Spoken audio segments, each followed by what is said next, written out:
Le début du film se déroule dans une métropole nocturne. Nicky Spurgeon se tient pensif sur l'un des toits des gratte-ciel. Le héros retourne à l'intérieur et parle à quelqu'un au téléphone. Dînant dans un restaurant coûteux, Nicky observe attentivement les visiteurs.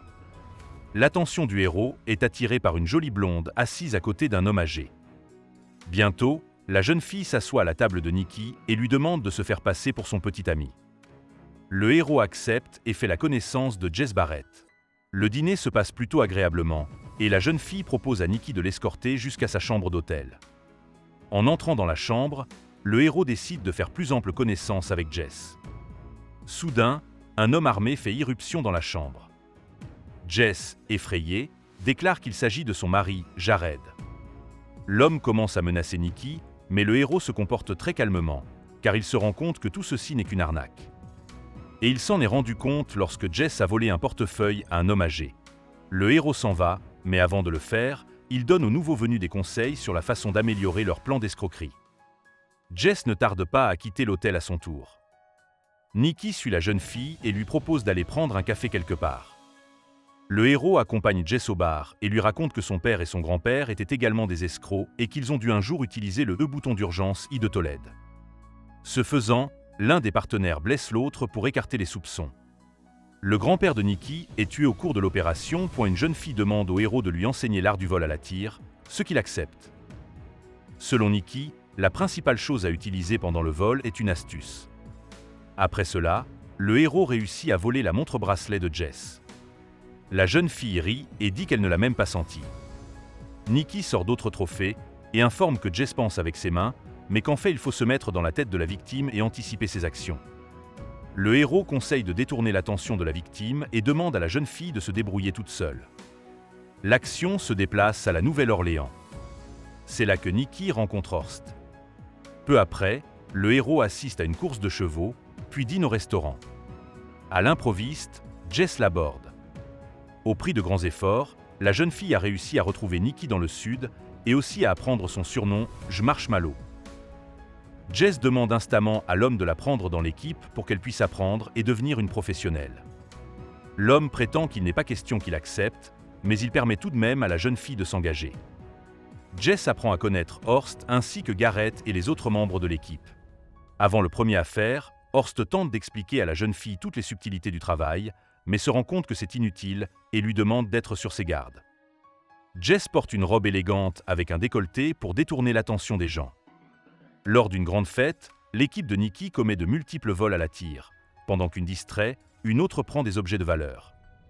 Jess fait un travail brillant en utilisant les leçons apprises par Nicky. Le héros garde un œil assez vigilant sur tout depuis le balcon. Il reste satisfait de son élève. La leçon suivante se déroule dans un grand hôtel. Nicky nous dit qu'il y a différents calibres de tricheurs qui travaillent ici. Quelqu'un se fait passer pour un débutant au poker et utilise ensuite des lentilles spéciales pour faire fortune. Quelqu'un vole aussi des portefeuilles et d'autres objets de valeur. Il y a souvent un stratagème avec un mari en colère que Jess a essayé d'appliquer de façon inepte. Les bars regorgent également d'escrocs. Le plus souvent, ils travaillent en groupe pour éviter de dévoiler la combine. C'est là que Jess et l'équipe de Nicky ont leur deuxième leçon. La jeune fille apprend également l'existence d'une combine avec des distributeurs automatiques de billets, mis au point par l'ami du héros, Farhad. Après les vols, Nicky amène Jess à leur bureau, où l'on procède à un tri massif des objets, puis à leur vente. Le héros assure qu'un tel petit revenu, mais régulier dans leur sphère, est beaucoup plus sûr que les grandes escroqueries, qui attirent toujours l'attention. La passion s'installe entre Nicky et la jeune fille. L'homme propose prudemment de la conduire à son nouvel appartement, et Jess accepte. Cependant, au dernier moment, Nicky change d'avis et propose à la jeune fille de partir en taxi. Mais le soir, le héros décide tout de même de rendre visite à Jess et passe une nuit inoubliable avec elle. Dans l'après-midi, une nouvelle escroquerie a lieu. Farhad prétend qu'il est tombé malade et les gens de Nicky volent pendant ce temps les visiteurs effrayés du café. Le travail de la semaine touche à sa fin. Nicky annonce que demain, toutes les preuves seront détruites et que les travailleurs recevront leur argent. Le soir, le héros dit qu'en de nombreuses années de travail, il n'a jamais rencontré quelqu'un d'aussi capable que Jess. Nicky raconte que le père de cette dernière l'appelait Marshmallow parce qu'il était trop mou. Le lendemain, en compagnie de Jess, le héros se rend au match. La jeune fille n'est pas particulièrement intéressée par le fait de suivre ce qui se passe sur le terrain. Alors Nikki lui propose d'analyser le comportement des supporters et de faire un pari. Li Yuan se joint à leur jeu amusant. Les paris commencent à augmenter et sont liés à ce qui se passe sur le terrain. Le flambeur Li Yuan demande à Nikki de ne pas partir, car il a vraiment envie de jouer avec quelqu'un. Le héros fait également monter les enchères à 50 000 $. Jess lui demande de revenir à la raison, estimant qu'il est imprudent et dangereux de jouer des sommes aussi importantes. Nikki perd, visiblement nerveux, et augmente à nouveau la mise à 100 000 $. Li Yuan ne croit pas que le héros dispose d'une telle somme, mais il lui prouve le contraire. Jess demande à Nikki d'arrêter. Cependant, cette perte oblige le héros à miser 1 million de $. L'adversaire accepte également, visiblement amusé par ce qui se passe. Mais cette fois, le pari ne porte pas sur ce qui se passe sur le terrain. Chaque joueur doit prendre le jeu et montrer une carte. Et cette fois, Nikki perd. Le héros s'apprête à partir, mais revient et double la mise. Nikki demande à Li Yuan de désigner un joueur au hasard sur le terrain, et le héros devra deviner son numéro. L'adversaire n'est pas d'accord et pense que l'homme n'a aucune chance de gagner et qu'il triche. Puis le héros propose ce qui suit. Li Yuan nomme un joueur, mais le numéro est deviné non pas par lui, mais par Jess. Nikki parle à la jeune fille, qui est très nerveuse, et lui demande de la laisser tranquille. Li Yuan est amusé lorsqu'il entend cela et dit qu'il a choisi le joueur. Soudain, Jess aperçoit Farhad sur le terrain et nomme son numéro. Li Yuan perd, mais reste ravi d'avoir joué un match aussi incroyable. En montant dans un taxi, Nikki dit à la fille qu'il s'agissait d'un joueur très célèbre. Depuis le matin, Li Yuan avait vu le nombre 55 partout et il agissait sur son subconscient. De plus, il avait même entendu ce chiffre. Tout était parfaitement mis en place et planifié. Li Yuan a même vu Farhad ce jour-là, et c'est pour cela qu'il a choisi. Le héros dit que Jess était une souris aveugle eue dans cette escroquerie pour la rendre plus convaincante. Nikki réagit sèchement au baiser et demande au taxi de s'arrêter. Le héros donne l'argent à Jess et part, mettant fin à leur relation. Nikki reçoit bientôt une commande d'une personne célèbre. Le propriétaire de la société de course Rafael Garriga a dépensé beaucoup d'argent pour le développement d'un bolide ultra rapide. Mais l'homme veut que sa victoire soit à 100%, Nikki doit donc contacter l'adversaire de Garriga, MC1, et l'endoctriner avec de fausses informations. Le héros va se faire passer pour un ingénieur qui vient d'être licencié. En plus de Garriga, un Owen sceptique assiste également à la réunion. Il est prévu que Nikki assiste à la fête de Garriga dans la soirée. Il passe un accord avec le barman, qui promet de ne lui servir que de l'eau. Nikki fait semblant de boire beaucoup, commence à se comporter bruyamment et attire l'attention. Le plan commence à se rapprocher de son point culminant, mais le héros remarque soudain Jess, qui est apparemment devenue la petite amie de Garriga. Nikki sort à l'extérieur pour se soulager. La fille le trouve là et lui dit qu'elle en a fini avec l'arnaque. Le héros décide de boire un vrai verre, mais dans tous les bars, il n'y a que de l'eau qui l'attend. Nikki trouve bien une boisson, mais c'est Owens qui le trouve. L'homme critique le héros et lui conseille de faire ce pour quoi il est venu. Nikki change légèrement de plan et attaque Garriga. Owens le fait sortir du bar et dit que sous le coup de l'émotion, le héros en a un peu trop fait. Mais tout se passe bien, car c'est une confrontation que MC1 remarque. Son assistante remet à Nikki une carte contenant une invitation à déjeuner. Pendant qu'il parle à MC1, le héros est constamment distrait par Raphaël et Jess. Nikki décide de parler à la jeune fille, mais Jess lui demande de la laisser tranquille. L'accord avec MC1 est presque finalisé. La tromperie de Nikki fonctionne et l'homme est prêt à acheter le développement secret pour 3 millions de $.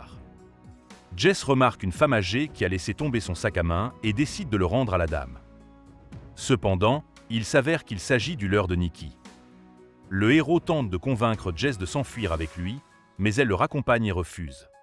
La fille lui demande de ne plus l'ennuyer avec de tels tours, car ils ne fonctionneront pas. Nikki n'abandonne pas pour autant et fait venir Farhad. L'homme parle à Jess et lui explique qu'auparavant, le héros n'avait peur que de sentiments, mais qu'en fait, il la chérit. La jeune fille ne le croit pas, car Nikki l'a déjà traité de façon terrible. Farhad montre ensuite une boîte à Jess. Elle contient un bijou que la jeune fille aimait il y a très longtemps.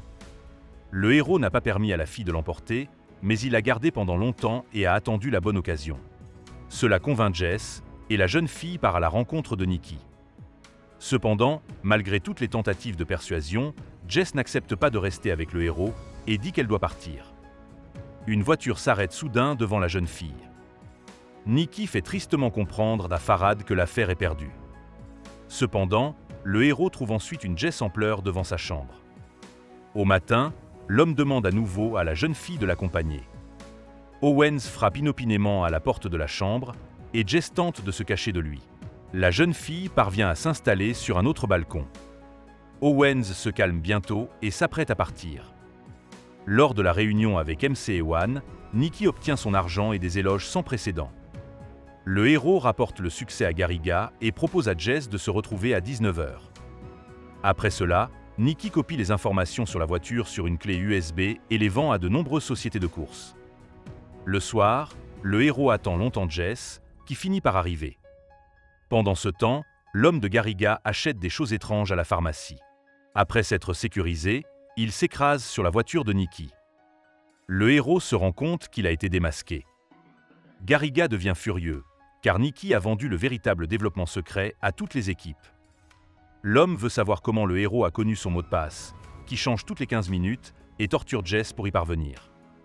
Nikki révèle qu'il a utilisé la fille, l'a piégée en mentant sur ses sentiments, et a ainsi obtenu le mot de passe. Jess pleure, se sentant à nouveau trahi. Il y avait un dispositif spécial sur les bijoux qui permettait de reconnaître le mot de passe et le login lorsque Jess retournait dans la chambre d'hôtel de Garriga. Nikki demande à laisser partir la jeune fille car elle n'était au courant de rien. Garriga se met à rire et dit que Jess n'était pas sa petite amie et qu'elle n'aurait pas pu entrer dans la chambre. Elle n'a fait que tourner autour de l'homme pendant tout ce temps. Nikki commence à se disputer avec la jeune fille, ne comprenant pas comment elle a pu le piéger. Jess admet qu'à l'origine, elle voulait voler la montre de luxe. Nikki promet de dire la vérité lorsque Garriga laissera partir la jeune fille. Soudain, Owens tire sur le héros. Jess tente de l'aider. Garriga est choqué par un tel acte et tente de partir au plus vite pour ne pas être impliqué dans cette affaire. Owens ne comprend pas pourquoi Jess ne le laisse pas s'approcher de Nikki, puis explique qu'il fait partie de l'équipe de Nikki. L'homme compatit, car Jess était manifestement très effrayé. Il s'agissait en fait du bouton d'urgence et de Toledo et Owens ou Bucky est le père de Nikki. L'homme prend l'argent et dit qu'il a quitté le héros parce qu'il l'aimait. Jess emmène Nikki à l'hôpital et demande à l'homme de lui faire confiance. C'est la fin du film. Merci à tous d'avoir regardé ce film jusqu'au bout. Donne un like à cette vidéo. Écris dans les commentaires ce que tu penses de ce film et à bientôt dans de nouvelles vidéos.